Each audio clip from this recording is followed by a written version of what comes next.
Homeland Security agents are descending on the state of Minnesota, all in response to a sweeping fraud scheme. Here's Acting ICE Director Todd Lyons. What we're seeing is there's always a tide when it comes to sanctuary jurisdictions where you can hide in plain sight. You see a lot of these fraudsters use a lot of the sanctuary rules and sanctuary protections to, enact in criminal fraud just like this. When Homeland Security Investigations goes into these businesses, there is criminal activity when it comes to labor trafficking, child trafficking, human exploitation, and that's what we're looking at up there in Minnesota. And this is the story everybody's talking about right now. For more on this, we are joined by CBP Senior Advisor Ron Vitiello. Ron, good morning to you. Great to see you. Good morning. Thanks for inviting me. Of course. So some Republicans are pushing the idea that any Somalis who are convicted of defrauding American taxpayers as part of this scheme should have their legal status revoked, even their U.S. citizenship stripped away. Here's Republican Congressman from Minnesota, Tom Emmer. He says, quote, "I have 3 words regarding Somalis who have committed fraud against American taxpayers. Send them home.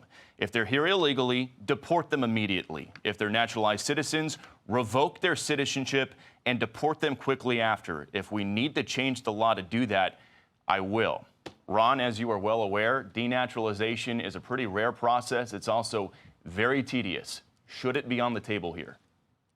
Absolutely. That's the way the law works. If you defraud the government, and obviously there's a lot of fraud going on in Minnesota in this case, the U.S. attorney's talking about up to $9 billion. The federal government sends Minnesota $26 billion every year. That's about a third of their budget, and they certainly weren't watching what was happening. And so if these people are involved in fraud to get that money and send it all over the world to keep it for themselves, they may have lied on their citizenship applications. They might have lied on how they came into the country, et cetera, what benefits they exposed themselves to on the immigration side. And if they lied about that, then they could be removed if they're in the country as immigrants, and if they're citizens and they lied on those in that process, they could be denaturalized.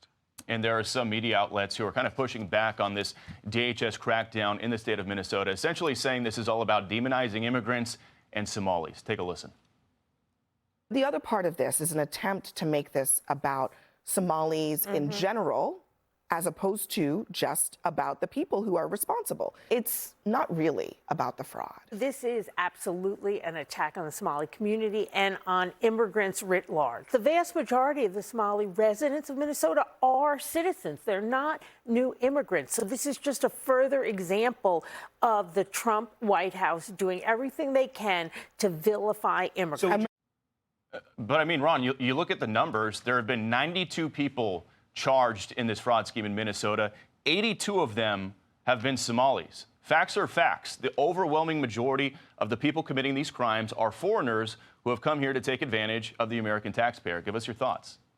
Well, 100%. We had an administration with Joe Biden that was encouraging people to come in the United States. Apparently, they're encouraging people to come to Minnesota and steal taxpayers' money that's designed to help that very community. This is a crime that happened in a place, and that crime was conducted by certain people that are in the United States. They happen to be from Somalia, and so they're the ones that are going to be prosecuted and removed. And so the left that wants to run to the microphone and protect people who are in the country illegally, who have committed crimes and have defrauded Americans, they don't deserve our respect. And I do want to ask you about another topic. Brand new report out regarding ICE arrests essentially says that new data shows that 70% of ICE arrests in 2025 were convicted criminals or people with pending charges. This from the Washington Examiner essentially says that in 2025, ICE arrested 595,000 illegal immigrants. And according to DHS data, 70% of them, about 416,000, have criminal convictions or pending criminal charges. Ron, got about 30 seconds left here. Democrats and activists have repeatedly said that ICE is not targeting criminals, but the data says otherwise. Yeah, the facts are here, right? We've heard Tom Homan say this. We've heard the secretary and her leadership say this is what's going on. We're going after the worst of the worst. They're going after the worst of the worst. ICE is putting up record numbers on the board.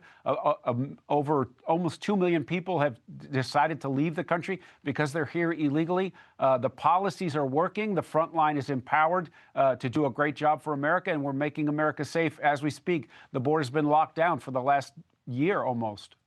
All right, got to leave it there. Ron Vitiello, Senior CBP Advisor, thanks for coming on. Appreciate your insights as always, my friend. Thank you. Happy New Year.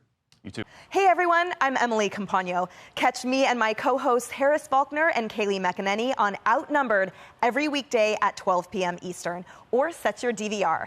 Also, don't forget to subscribe to the Fox News YouTube page for daily highlights.